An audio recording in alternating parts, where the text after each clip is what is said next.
बेलदार समाज हा पूर्वापार भटकंती करून उदरनिर्वाह व रोजगार निर्माण करणारा समाज आहे। पूर्वी पालात राहणाऱ्या समाजाची आता परिस्थिती सुधारू पाहते। तरुण शिक्षण घेऊन प्रगती साधतोय। घरासाठी जागा नव्हती तर शेती येणार कुठून? आम्हाला शेतीचे दाखले मिळावेत अशी मागणी राजूभाऊ साळुंखे यांनी केली। याच वेळी बेलदार समाजाकडे अर्धा टक्का ही शेती नसल्याची खंत त्यांनी व्यक्त केली। आमचा धंदा ठेकेदारीचा असून 80% तरुण इंजिनियर आहेत। शासनाने आम्हाला ठेकेदारीत प्राधान्य द्यावं। पुरातत्व विभागाने गड किल्ले घडविण्याच्या कामात बेलदार समाजाला मुख्य ठेकेदार म्हणून समाविष्ट केलं पाहिजे।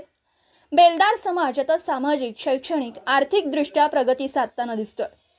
महायुती सरकार बेलदार समाजाच्या उन्नतीसाठी सकारात्मक असल्याची भावना राजूभाऊ साळुंखे यांनी व्यक्त केली। 75 वर्षाच्या तुलनेत व या 10 वर्षात शासनाने शिक्षण, संघटन व रोजगार यावर मदत करण्याची भूमिका घेतल्याने बेलदार समाज प्रबळ होऊन समाजाच्या मुख्य प्रवाहात येऊ लागल्याचं समाधान बेलदार समाज नेते राजूभाऊ साळुंखे यांनी व्यक्त केलं। आई वडिलांच्या कष्टाची जाणीव ठेवून त्यांची सेवा करा। एकत्रित कुटुंब पद्धतीने संघटित राहून समाजाची सेवा करा असा मार्गदर्शक सल्ला राजूभाऊ साळुंखे यांनी तरुणाईला दिला। तर महाराष्ट्रामध्ये आपण बेलदार समाजाचं एक नेतृत्व म्हणून त्या ठिकाणी काम करता। बेलदार समाजाच्या न्याय हक्कासाठी आपण त्या ठिकाणी लढता, संघर्ष करता। सध्या जर आपण बघितलं तर स्वातंत्र्यपूर्व काळातली आणि आत्ताची परिस्थिती बेलदार समाजाची काय आहे, त्याच्यावर कसं काय भाष्य असेल आपलं? कसं पूर्वी लोक म्हणजे पालामध्ये राहायची आणि पालामध्ये राहत असताना 8 दिवसच त्या पालामध्ये काढायची, कुठे कुठे 15 दिवस काढायची आणि ती भटकंती कंटिन्यू चालू होती। पण आजच्या ह्याच्यामध्ये जर आपण विचार केला की त्यावेळेस कसं जागाही नाही राहायला घर, स्वतःची जागा कधीच नाही, त्यावेळेस भटका कंटिन्यू ह्या गावातून त्या गावात चालूच होता। आणि आजच्या ह्याच्यातून थोडी सुधारणा होत चाललेली आहे आजच्या ह्याच्यामध्ये। काय सांगाल, आता शेतीचा टक्का जो आहे, तो भारत हा कृषीप्रधान देश आहे, शेतीची टक्केवारी किती आहे साधारणतः? बेलदार समाजाचं काय अस्तित्व आहे का शेती? कसं जे मोजकी लोक जी होती त्यांच्याकडे एखादे 4-5 लोकांकडे जर शेती असली तर असली, शेती अशी कोणाकडेच नाही। घरच नव्हतं, घरासाठी जागा नव्हती तर शेती येणार कुठून? आणि आता ज्या पद्धतीने आम्ही शासनाकडे सांगतो की बाबा आम्हाला शेतीचे दाखले द्या, जेणेकरून आता येण्या ह्याच्यातून जागा घेतील कुठेतरी।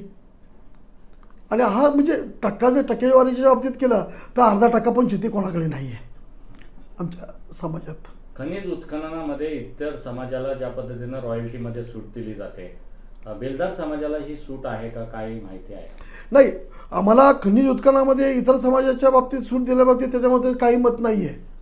पण आमचा दगडफोड्या धंदा आहे आणि त्या दगडफोड्या धंदा आज टिकवण्यासाठी आम्हाला शासनाकडून खनिज उत्खननामध्ये सूट नको आहे, पण शासकीय ज्या जागा आहेत त्या समाजासाठी उपलब्ध करून द्याव्या की जिथे आम्ही आमचे म्हणजे खनिज उत्खनन चालू करू। अशा जागा जर ज्या सरकारी जागा आहेत त्या जर आम्हाला दिल्या तर तिथं आम्ही क्वारी वगैरे टाकून आमचा परत तो व्यवसाय आम्ही चालू करू।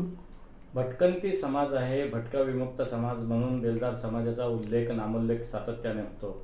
घरं बांधण्यासाठी सरकारनं कशा पद्धतीनं सहकार्य केलं पाहिजे? काय अपेक्षित आहे की सर्व बेलदार समाजाच्या प्रत्येक कुटुंबाला हक्काचं घर मिळेल? काय संकल्पना आहे?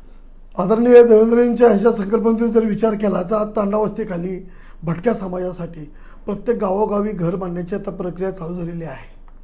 पण आजही आम्हाला सांगतो की जिथे आमचा समाज जातोय कामासाठी तिथे त्यांना स्थानिक करून जर घेतलं तर शैक्षणिक दर्जा वाढेल अशी नोंद करण्यात यावी शासनाच्या दप्तरी आलेली, आणि तिथं त्यांना स्थायिक करून घेण्यात यावं, ही मागणी आमच्या आग्रहाची। महाराष्ट्रातील जे गड किल्ले आहेत त्या ठिकाणी बेलदार समाज दगडफोडीचं काम असेल किंवा गाढवाच्या पाठीवरून दगड वाहून नेऊन त्या ठिकाणचं गड किल्ले समृद्ध आणि जतन करण्याच्या कामामध्ये त्याचं मोठी भूमिका आणि योगदान दिसतं। सध्या काय परिस्थिती आहे बेलदार समाजाची आणि पुरातत्व विभागाकडून काही सहकार्य मिळतंय का? आज आपण विचार जर केला, दगडफोडा धंदा आमच्या 3 समाज होता, पात्रोड समाज, वडर समाज आणि बेलदार समाज। पण आज तेही अलिप्त झालेले आहेत। पुरातत्व खात्याची जी अटी शर्ती आहेत तिथे बलाढ्य कॉन्ट्रॅक्टरच आहेत आणि आज समाज त्या कामापासून वंचित आहे। जर गड किल्ले आम्ही घडवले, दगडफोडा धंदा आमचा होता, तर आमचं प्राधान्य शासनाला सांगणं आहे की जे गड किल्ले घडवण्याच्या ज्या हातभार लागलेला आहे ज्या समाजाचा, त्यांना प्राधान्याने याच्यात प्राधान्य देण्यात यावं.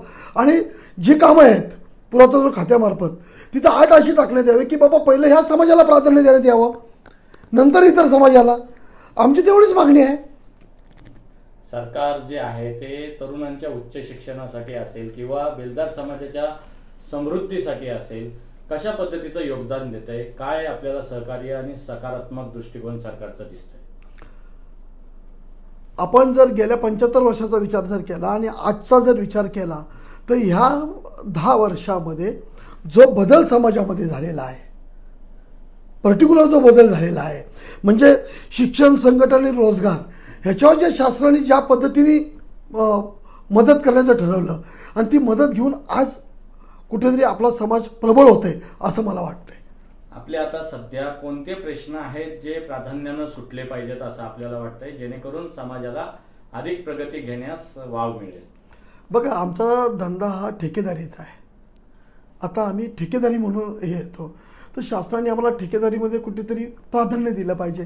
जे तरुण आहेत आमचे 80% तरुण हे इंजिनियर आहेत, त्यांना रोजगार मिळाला पाहिजे. त्यासाठी शासनाने आम्हाला मदत केली पाहिजे. आणि जे तरुण वर्गामध्ये आज जर ज्या तरुणाईने 80% इंजिनियर, मी असं का बोलतो, प्रत्येक घरामध्ये इंजिनियर तयार झालेला आहे. त्या पद्धतीने जर त्यांना प्राधान्य दिलं तर आणि त्यांना रोजगार जर मिळाला तर आमचा समाज प्रगत व्हायला वेळ लागणार नाही. म्हणून ठेकेदारीमध्ये आम्हाला 20 ते 25% प्राधान्य द्यावं. भटकंती थांबून त्या ठिकाणी स्थिर स्थावर होण्यासाठी, त्यांना रोजगार मिळण्यासाठी किंवा त्या समाजाचं आर्थिक सबलीकरण होण्यासाठी कशा पद्धतीचं समाजाला तुमचं आव्हान असेल? संघटनात्मक दृष्ट्या एक व्हा किंवा कशा पद्धतीनं तुम्हाला असं संदेश तुम्ही द्याल त्या समाजाला? माझं तरुणांना सांगणं आहे की आपण संघटन वाढवलं पाहिजे. गावागावात आपल्या स्तरावर आपल्या समाजाच्या जे काही आपली मंडळी आहेत त्यांच्यात एकत्र बसून आपण संघटन वाढवून एक मोठं संघटन तयार करून तरुणांना, तरुणींना आपण सगळ्यांना वाव दिला पाहिजे असं माझं मत आहे. Video reporter Dhamsheel Sawant, KTV news, Raigad. आपल्या परिसरातील बातम्या आमच्यापर्यंत पोहोचवण्यासाठी स्क्रीनवर दिलेल्या क्रमांकावर संपर्क साधू शकता. दूरध्वनी क्रमांक 9833235011. त्याचप्रमाणे अधिक माहितीसाठी स्क्रीनवर दिलेल्या KTV न्यूजच्या ईमेल ID वर देखील संपर्क करता येईल.